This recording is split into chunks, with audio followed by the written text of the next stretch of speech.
Hello guys, welcome back to my channel. I hope कि आप लोग बढ़िया होंगे और आपकी स्टडीज़ भी बढ़िया चल रही होगी। तो आज के इस ब्लॉग में मैं आपको यह बताने वाला हूँ कि मैं 10th बोर्ड्स के लिए कौन सा क्वेश्चन बैंक यूज कर रहा हूँ। तो ये है आज का मेरा स्टडी टारगेट। तो चलिए जल्दी से वीडियो को स्टार्ट करते हैं। तो मैंने आज का स्टडी सेशन फिजिक्स के लाइट के न्यूमेरिकल्स से स्टार्ट किए थे और मैं न्यूमेरिकल्स के साथ साथ एनसीईआरटी की बैक एक्सरसाइज भी बना रहा था। और ये चैप्टर हमारे स्कूल प्लस बैच दोनों में ख़त्म हो चुके हैं। तो मैं अभी इसी चैप्टर का फिर बना रहा हूँ स्कूल वाली कॉपी के लिए।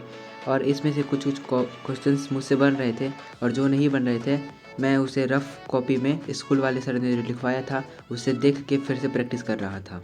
और एनसीईआरटी के बैक एक्सरसाइज में लाइट चैप्टर के क्वेश्चंस वो 12, 13 है, 14 है, मुझे अभी याद नहीं है। लेकिन वो सारे क्वेश्चंस में न्यूमेरिकल्स है जो मुझसे हमेशा गलती हो जाते हैं। गलती में मुझसे उसमें साइन कन्वेंशंस का गलती हो जाता है।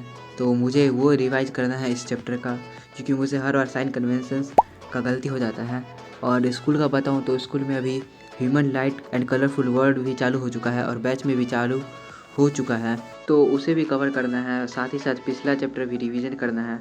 तो अभी मैं दोनों चैप्टर ख़त्म हो जाएंगे तो उसके बाद मैं दोनों चैप्टर का एक साथ रिवाइज करने वाला हूँ। मतलब फर्स्ट चैप्टर से फिगर्स ड्रॉ करके प्रैक्टिस करूँगा और सेकंड चैप्टर्स में ज़्यादातर थ्योरी ही है तो उसे भी एक बार रिवाइज कर लूँगा। और मेरे एग्ज़ाम्स 4 जून से स्टार्ट होने वाले हैं और पहले ही दिन मेरे एसएसटी के एग्ज़ाम है और साइंस लास्ट डे है।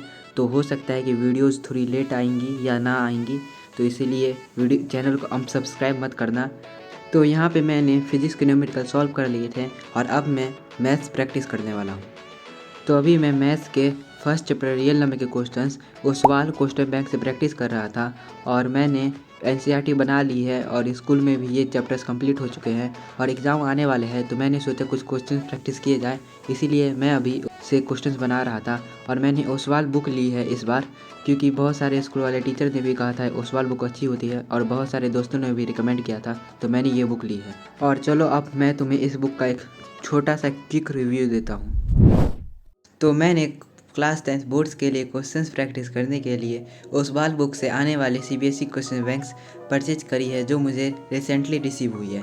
तो बुक्स को ओपन करते ही सबसे पहले आपको content plus syllabus plus chapter wise marks weightage मिल जाती है और उसके बाद तुम्हें 2025 के सीबीएसई एग्जामिनेशन पेपर्स मिल जाते हैं along with their answers.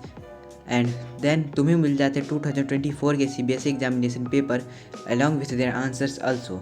Real numbers के टॉपिक वाइज रिवीजन नोट्स, मतलब जैसे फंडामेंटल थ्योरम ऑफ अर्थमेटिक के रिवीजन नोट्स, देन उसके क्वेश्चन आंसर्स। उसके बाद तुम्हें मिल जाएंगे इस पूरे चैप्टर के माइंड मैप्स, जिससे तुम्हें शॉर्ट टाइम में पूरे चैप्टर का रिवीजन कर सकते हो।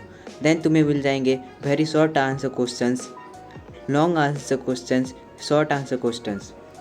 एंड देन थोड़ा आगे बढ़ने के बाद तुम्हें मिल जाएंगे कॉमनली मेड एरर्स और आंसरिंग टिप्स। एंड देन जो मुझे सबसे अच्छा लगा इस बुक का वो था कि इसमें तुम्हें मिल जाते कॉम्पिटेंसी बेस्ड क्वेश्चंस जो सीबीएसई पिछले 2 साल से पूछने लगी है। और अगर तुमने इतना सारा चीज़ भी कर लिया है देन तुम्हें चैप्टर की टेस्ट के लिए तुम्हें मिल जाते सेल्फ असेसमेंट पेपर जो तुम्हें खुद से बनाना होगा, विच मीन्स ये तुम्हारे सेल्फ टेस्ट के लिए है। तो मैंने तुम्हें तो मैथ्स का बता दिया, लेकिन इसके बाकी सब्जेक्ट्स भी अच्छे हैं। जैसे इंग्लिश में तुम्हें हर चैप्टर के समरी और एसएसटी में तुम्हें मैप रिलेटेड वर्क्स के क्वेश्चंस मिल जाते हैं। अगर तुम्हें भी क्वेश्चंस प्रैक्टिस करने के लिए ये क्वेश्चन बैंक चाहिए तो link pin comment and description में है, तुम वहाँ से इसे परचेज कर सकते हो। तो मेरा मैथ्स का टारगेट और फिजिक्स का टारगेट कंप्लीट हो चुका है और अभी मैं केमिस्ट्री के first chapter chemical reaction and equations का रिवीजन कर रहा था। और ये चैप्टर मुझे पहले इजी लग रहा था, लेकिन जब आज मैंने इस चैप्टर के बैलेंसिंग के क्वेश्चंस बनाए तो मुझे ये चैप्टर हार्ड लगने लगा, इसलिए मैं इसका रिवीजन कर रहा था। और इस चैप्टर में बहुत सारे केमिकल रिएक्शंस एंड इक्वेशंस है तो मुझे वो भी याद करने हैं। तो अभी मैं उनमें से कुछ याद कर रहा था और कुछ मैं बाद में याद करने वाला हूँ। ओवरऑल ये चैप्टर ज़्यादातर केमिकल रिएक्शन एंड इक्वेशंस के हैं। और अगर तुमने से किसी ने भी 9th क्लास के 3rd और 4th चैप्टर ठीक से पढ़ा है तो तुम्हारे लिए चैप्टर ईजी होगा, लेकिन अगर नहीं पढ़ा है तो तुम्हें ये चैप्टर हार्ड ही लगेगा। और आगे भी सारे भी जितने भी चैप्टर हैं हार्ड ही लगेंगे, इसीलिए 9th के बेसिक्स जाके पढ़ लेना। मैं भी पढ़ रहा हूँ अभी 9th के बेसिक्स, इसमें छुपाने वाली कोई बात नहीं है। और अगर तुमने यहाँ तक वीडियो देख ही ली है और वीडियो का 1% भी तुम्हें अच्छा लगता है तो वीडियो को एक लाइक ज़रूर कर देना। और अगर तुम चैनल पर नए हो और चैनल को सब्सक्राइब किए बिना इस वीडियो को देख रहे हो तो तुमने बहुत बड़ा अपराध कर दिया है, लेकिन तुम इस अपराध से बच सकते हो चैनल को सब्सक्राइब करके। तो चैनल को सब्सक्राइब ज़रूर कर देना। कोई तरीका है भीख मांगने का? तो आज के लिए बस इतना ही, मिलते हैं नेक्स्ट वीडियो में, तब तक के लिए बाय।